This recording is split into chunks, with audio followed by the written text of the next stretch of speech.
Hello, everyone. It is Jeanette Martin, the owner of MyBC Consulting, and it's Monday, 1 p.m., and that means it's time for another Where in the World Is, a W5 story session, where I bring people that are my connections, whether new, existing, or I just want to know what their W5 story is. And it's where I ask them, who are you?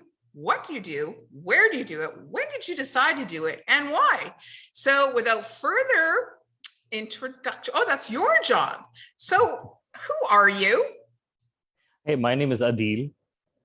And so in life, Adeel, and welcome, what are some who hats that you wear? And by who hat, I mean a dad, so what are some who roles in your life? So yeah, I am a husband. I am a dad. I have a 4.5-year-old who most of the time he acts like that he's my dad. But yeah, I have one kid, and I am a consultant. I wear a consultant hat. I am an entrepreneur. I've been running my own business for last 3 years, and yeah, so these are the pretty common hats, who hats that I wear every day. Okay, so let's unpack two of them. First of all, I want to unpack, as a dad of a 4-year-old, what are some things you like to do with your 4-year-old son? As in, what is it that I like to do? Yeah, like what does a father and son in your world do together? What do you like to do with your son? Well, it's more about the conversation bit that I am consciously building on, because I want to give him that space where he feels confident enough to talk and discuss about things and how he process things. So that's what I'm consciously creating. And at the same time, yeah, I think I would love to have some common interests also as he grows. I think I would love to have something that we share as common interest. So yeah. Okay. And now as an entrepreneur business owner, what do you do there? Okay, so I mean, it's been quite a unique journey because when I started 3 years ago, I had a business that was over here in Pakistan. Basically, I'm in Pakistan. So I co-founded a software company with a friend, and we were serving clients over here in Pakistan. Almost 90 to 95% of our clients were in Pakistan. But last year, when pandemic happened and things kind of went to shut down, but for many it also gave them opportunities. Like, I mean, we are having this conversation because of pandemic. I mean, that's how we both, I think, have shifted our focus, and that's when we focused online more and build those borderless connections. So that's what I focused on. And I mean, this consulting work that I do, I've been doing that for 10 years, even though I was in the digital transformation and technology business. But somehow this part of consulting, and especially working with the coaching and consulting industry, because that's what my career has been. So that's how, I mean, in last year I found an opportunity, but it was a global thing, because I mean, I got to interact with clients in coaches and consultants in United States, Canada, and Australia. And I found out that most of them are really amazing at what they do, but they really struggle with the business side of it, that how to attract their clients, how to build those offers. And that's when I see this opportunity to, why not, it's more like life coming back to full circle. That's something that I got into 10 years ago and spent 10 years in. And I finding this opportunity that was global, uh, doing the same thing. So I started a new company, which is a business development consulting firm, and we focused on helping clients who were in United States, Canada, and Australia. So the different thing about this is, because I operate, or let's say my clients are in location where I am not, so it's 100% virtual in that way. I do have a team, but now this model, I mean, it's mostly remote working and work from home, even for my team that I work with. So right. In last 3 years, I've gone from an office space business where we had an office space, we had a team, and we were working, we are going to client physically, but now it's more about the virtual element of it, that even managing the team and clients is all what is happening online.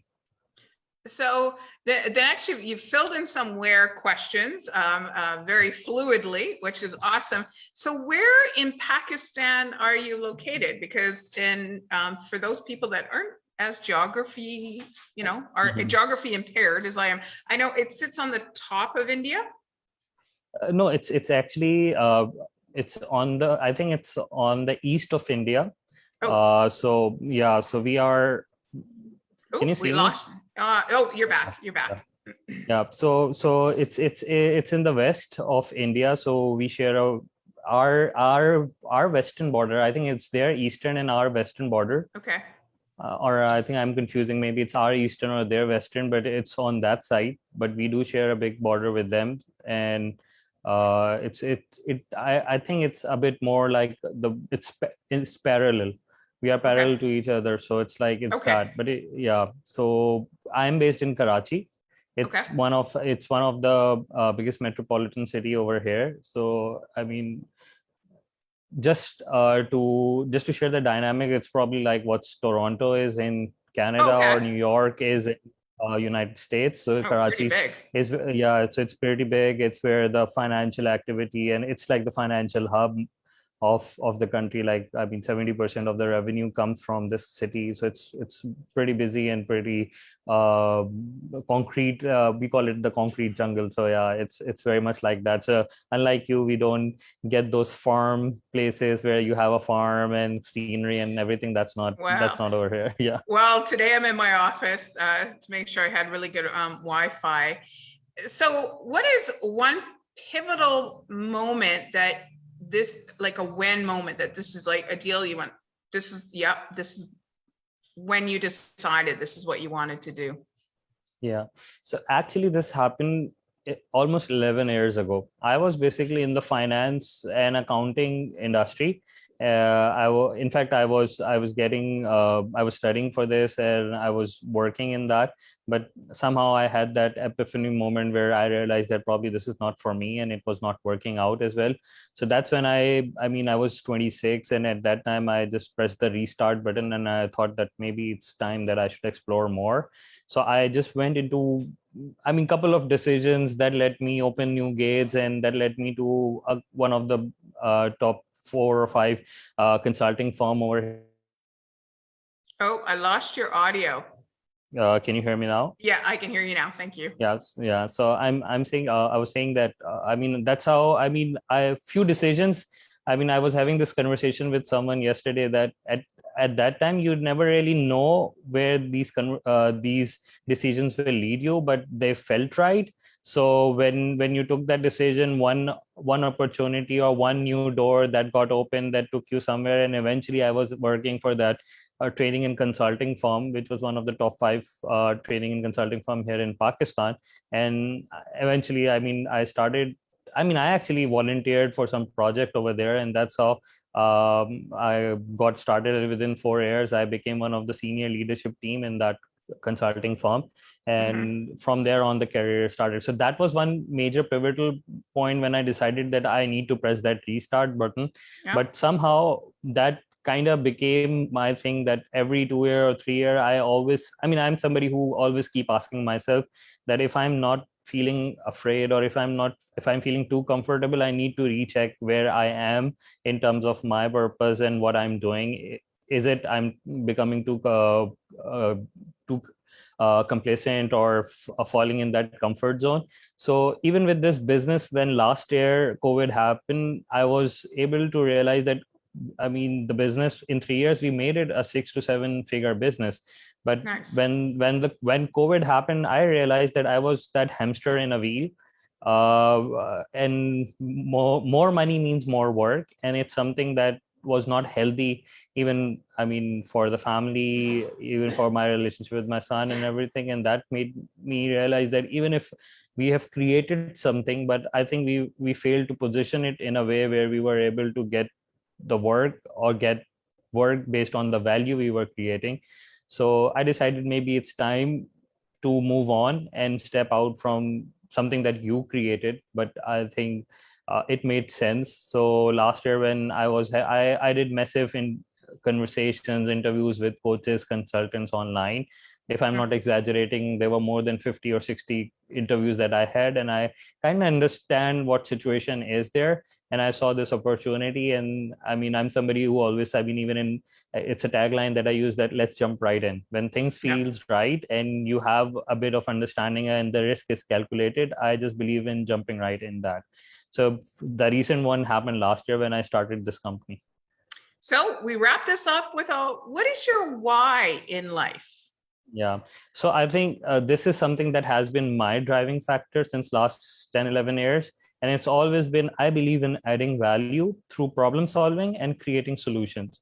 So whenever, when I was working in the corporate sector, and even with the training firm that I was in, I in 4 years, I reached the top. I was in the senior leadership team, but I always kept questioning, am I adding value? Am I solving problem? Am I creating opportunities and solutions? And whenever I couldn't answer that, I always realized that it's time to figure out whether it's time to move on or do something different, even with the existing role. So that always is something, is like, I always call it, that's my litmus test. I'm always say that I'm high on purpose. So that's the criteria or benchmark that I always assess whether I'm doing well or not. So yes, it's problem solving and creating solutions. Beautiful. So there you go, guys. I think I have 1,700 plus followers on the MYBC Consulting Facebook page. And remember that MYBC stands for Move Your Bum Chum. And this is what I do in my life. I move my bum either into my office or on different areas around the world, so I can bring you the stories, these unique W5 stories of people that you can key into. So afterwards, we'll make sure Adeel puts all his contact information below, so you can get in contact with him. So again, Adeel, thank you so much for sharing your W5 story. Tune in next Monday at 1 o'clock as well. We have somebody local now. Oh, by the way, Adeel, what time is it where you are? It's 1 a.m. 1 a.m. He stayed up till 1 a.m. to share with his story. So I'm going to say good night to you, and we'll see you again for another edition next Monday at 1 o'clock. Thank you so much, everybody. Bye.